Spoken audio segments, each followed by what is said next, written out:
Imagine, one day, you decide to throw a party for all your friends. You get out your phone and you start inviting people. You want a really big party, so you say, anyone can come.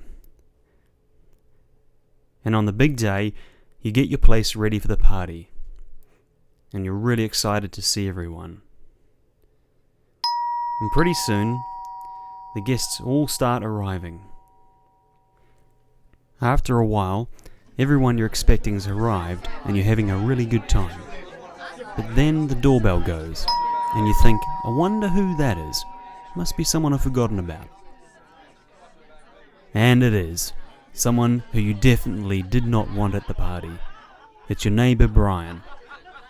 Brian has to be one of the most annoying people you know. He's rude, grumpy, he moans a lot, and he's not so flash on personal hygiene. He's the last person you want at your party. But before you know it, he goes straight inside without even saying hello. And he goes up to your guests and he's rude. He helps himself to drinks and food. And he generally acts a little weird towards your friends. And understandably, you feel pretty upset, embarrassed and angry. And before long, you go over to Brian and tell him, that's it, it's time for you to go. And you throw him out of your party. And once he's gone, you feel relieved. You go back to the party and start to enjoy yourself. But after a while, you hear the doorbell again. And when you go to check who it is, you realize Brian has come back. And before you can stop him, he opens the door and races back into the party. So you go out and get him and throw him out again. This time though, you decide you're going to make sure he doesn't come back. So you decide to stand by the door and make sure he can't get back in. And this works fine. Brian can't get back in and you feel good about this. Trouble is, you realize that all the while you're missing out on the party. You can hear everyone else outside having a good time. You want to be out at the party too. But because you can't stand Brian, you can't risk him coming back in again. And you don't know what to do. You really want to enjoy the party, but the thought of Brian being there really gets to you.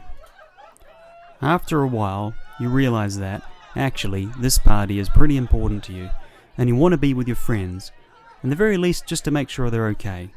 So you decide to go back out, and you say to yourself, if Brian comes out, that's how it goes.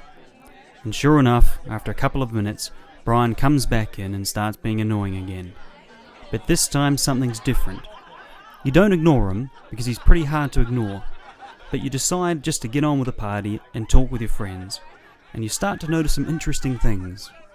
First, you find that even though Brian is still there, you're actually having an okay time. Sure, it'd be better if he went home, but at least you're not stuck at the door, missing out on the party.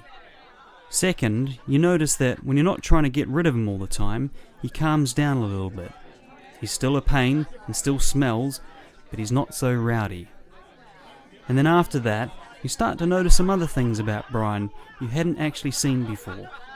Like that he has a quirky sense of humour, even though it's buried pretty deep. And he even makes a couple of friends of yours laugh. And you wonder to yourself, what will you do next time you have a party?